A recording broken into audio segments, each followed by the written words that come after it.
భారత స్టార్ మహిళా క్రికెటర్ స్మృతి మందాన సంగీత దర్శకుడు ఫిల్మ్ మేకర్ పలాష్ ముచ్చల్ పెళ్లిపై ఇన్ని రోజులు సోషల్ మీడియాలో చక్కర్లు కొట్టిన వార్తలకు ఫుల్ స్టాప్ పడింది. పలాష్ ముచ్చల్ తో తన పెళ్లి రద్దయిందని స్మృతి మందాన అధికారికంగా ప్రకటించారు. తన పెళ్లి రద్దయినట్లు ఆమె ఇన్స్టాగ్రామ్ స్టోరీలో ప్రకటించారు.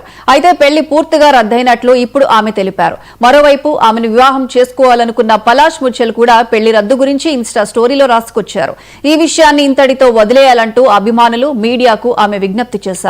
స్మృతితో తన పెళ్లి ఆగిపోవడంపై పలాష్ ముచ్చల్ కూడా స్పందించారు.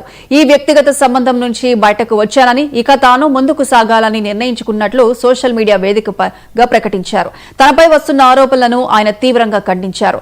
తనపై వస్తున్న మోసం ఆరోపణలు పూర్తిగా నిరాధారమైనవని, అవి అవాస్తవాలని కొట్టిపారేశారు. తనపై వస్తున్న వదంతులను నిజమని నమ్మే వారిని చూస్తుంటే చాలా బాధగా ఉందన్నారు.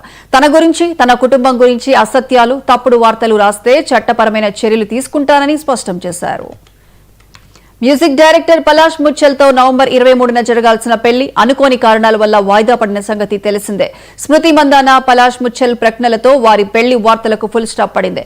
అయితే పెళ్లి రద్దయిందని స్మృతి అధికారికంగా ప్రకటించిన వెంటనే పలాష్ వివరణ ఇవ్వటం గమనార్హం.